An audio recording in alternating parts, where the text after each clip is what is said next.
What's up, Motorheads, and welcome back to Gearbox Pizza. Today we're taking a look at this little sweetheart of an EV from our pals across the pond up there in Sweden. Yep, I'm talking about that little bruiser, the XC40 Recharge.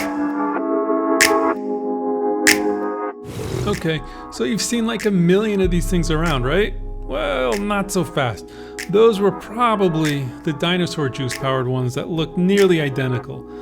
That is, except for the front grille, which is a little different. I mean, it's pretty hard to tell these twins apart, and that's not really a bad thing. So maybe it's that cold air up there in Sweden, but Volvo's been more or less sort of crushing it in the styling department over the last 2 years, and this little fella is no exception. When it comes to little SUVs, I'm not sure there's a better looking package out there in this segment. This boxy and sort of utilitarian no-nonsense shape, I think it's sort of like resonating with people, so yeah. I mean, it's a handsome kiddo. Alright, so let's get straight to it. This guy is like way quicker than the gas XC40. And I mean, like, believe it or not, this thing is actually just fast, right?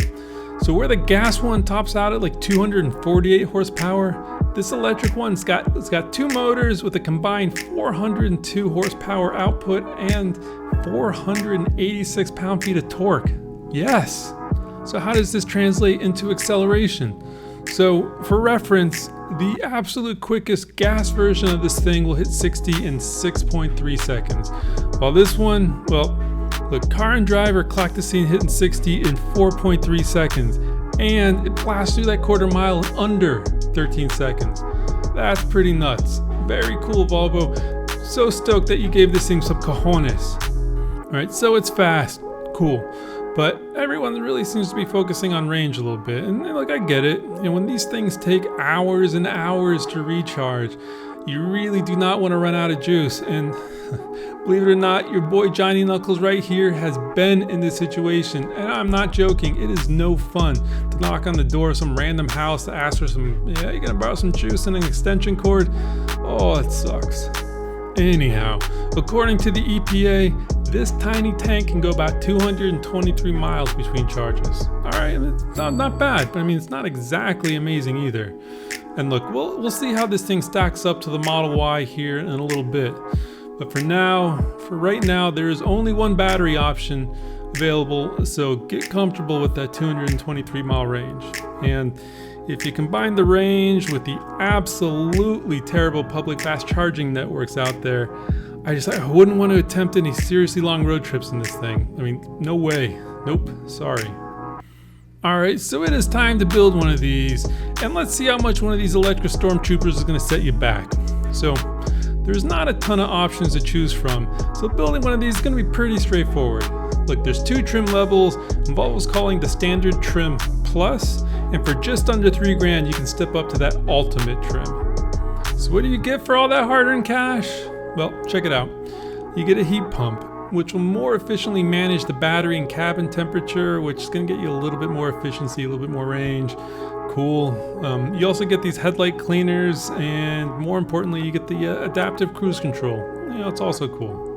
You also get some bigger jewelry, and like standard are 19s, but with the ultimate pack, boom, those become 20s. Same design as the 19s, just a little bit bigger. And those 20s, they kind of just look right. Last thing is you get the upgraded Harman Kardon sound system, and it comes with this like fancy air ventilated subwoofer, which I hear is pretty cool. So, all right, let's talk some paint. The only standard color is black. All other options are gonna hit you up for about $800, which is, it's pretty reasonable. Personally, right now, for some reason, I'm just kind of digging this sage green, so I don't know. We're just gonna go for that. We're gonna go with it for now. Next up, Volvo's offering you this exterior styling kit for like just over $2,000. And personally, I don't think you need it. I mean, it's just some like probably fake like skid plates, side skirts kind of thing. And look, with the price already kind of creeping up there, I just kind of think this one's an easy pass. Now there's some other little options, but nothing really worth getting into right now. So where does this put us cost-wise? Well, look, it is not exactly cheap, and this one's coming in just shy of $60,000. And that's a lot of cheddar for a compact SUV, but look, before we crucify our Swedish friends up there, let's just see how this stacks up to the Model Y.